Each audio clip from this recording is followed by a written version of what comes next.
Good afternoon, Pablo speaking. Hi, Mr. Lopez? Yes. Hi, my name's Jeffrey Hill. The reason I was calling you is because I had seen some information on the internet about, you were talking about 9/11. Okay.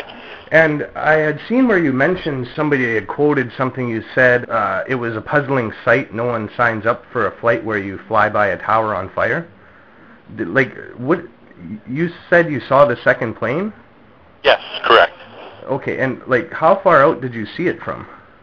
I guess at the time, I think we were located, I believe that we were located on, we were on the Hoboken terminal, so I guess we saw it as it passed over our heads. So again, it's pretty much on the edge of New Jersey. Did you see it, the trajectory it had, it was already low at that time, I guess? Definitely, yeah, it was definitely low. There was no question about that. Lower than what most planes were flying along, typically flew along New Jersey. And did you notice, did it circle around anywhere or anything, or did it? No, I basically just followed along the coast, and then, it banked roughly in front of the roughly a few, I assume it's a few hundred yards in front of the towers, and then, banked into the South Tower. Coming in, on a straight line, more or less, or? No. Basically, it came, as I said, it came down the coast, and then it sort of banked roughly when it was in the vicinity of being across from the towers itself. It banked and flew into the South Tower. Oh, so on a turn, it kind of came in to the South Correct, Tower. yeah. Mm-hmm. Okay, and did you see another plane flying by too at that time? I don't think so. No. No, because it's the way it has your quote. It says you saw a plane flying by. Who are you with? Nobody. I'm just curious about what I was reading. Right. And where did you read this stuff? Where do you remember where you read it? I'm not sure where it was. It was on a forum. Someone was quoting. It was something Frozen in Time. It's called. Mm. Yeah, and then I was also reading something about how you were down in the basement of the Twin Towers a couple weeks later or something. Yeah, that's correct. Yes, our firm was involved with working at the recovery site, right? And it said you had found a rock solid mass or something down there. I wouldn't say rock solid mass, but definitely the debris that was down there was very compact, and it was very very compact and basically up against the walls of the bathtub that was down there. Is that where you see pictures of? You see, it's almost looks like a crater of silver, a big hole or something. I guess that would have been later on. No, not necessarily. I don't think so. So, you were able to get into the basement 2 weeks later? Yeah, sure. I mean, you had access points that were part of the normal structure, so you're able to walk downstairs and things of that nature, as in areas that were not directly in the zone that you had the collapses and fires. You could definitely access it. And did you happen to see any molten metal down there when you were down there? No. No. No. I had heard a fireman had said there was molten metal running like a foundry down in the basements. I never saw it to that extent. No. No. Was it? So a lot of people say you were able to get into the basements after the collapse, right? Say again? You were able to get into the basements in the subway system after the collapse then? Yeah, definitely. It wasn't filled with debris and rubble? Yeah, you had debris, you had rubble. Yeah, correct. But you were able to walk around down there and stuff still, right? Yeah, definitely.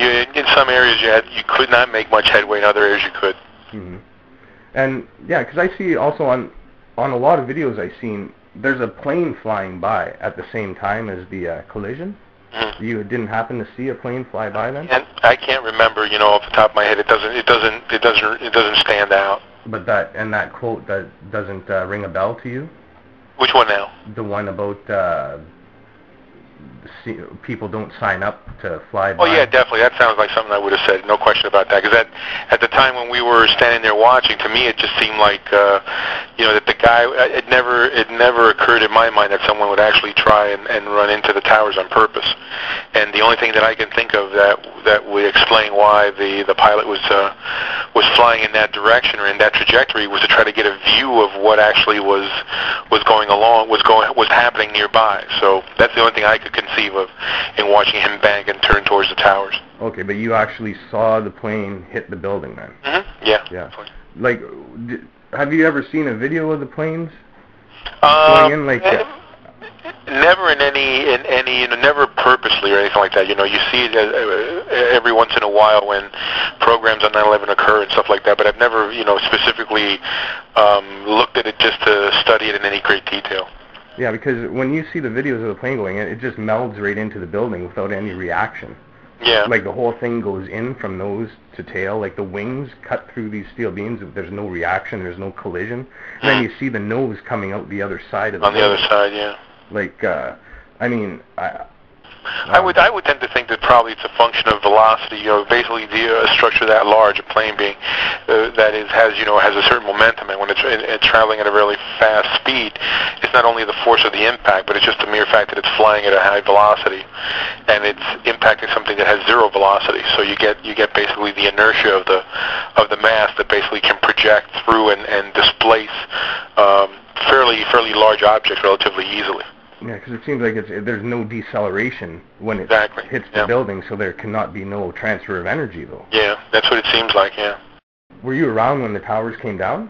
And we were in Hoboken. Myself and a few colleagues were in Hoboken at that time. Yeah, so do you believe that jet fuel was able to turn those towers into... I don't know, to tell you the truth. I've never really pondered much of it in any great detail. I guess to sort of...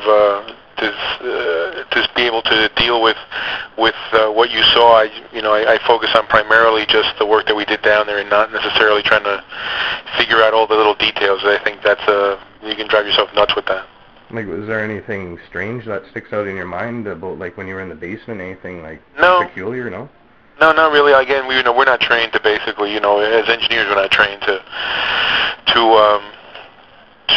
we're not trained, forensic engineers or anything like that. This is one of the things that you, as part of your work, you see occasionally here and there collapses and things of that nature. But by far, it's not something that we were definitely trained to look at. Yeah, because I've seen a lot of video from like the 80s and stuff with different engineers talking about how strong the towers were and stuff, and how even if a plane did hit, it would not be able to knock them down. Yeah. But it's just, I thought it was strange how both of them came down in the same way. And we did see that down in the basement area. So we did see floors on top of floors. Yeah, that we did see. And from my own recollection of what the structure was, it was primarily a steel structure, not much concrete in it. And there really wasn't much concrete to say. Mm-hmm. Most of the stuff that was there was either pulverized, and the only stuff that we saw as far as floors were concerned was the stuff that was compressed down at the basement level. Mm-hmm. And again, it's only within the space of the footprint, so it was kind of tight. Yeah. Okay, well, thank you very much for the time you took to talk to me. Great. And your name again, please? It's Jeffrey Hill. Jeff Hill. Yeah. Okay, Hill. Jeff. Okay. Have a good one. You too, bye. Bye-bye then.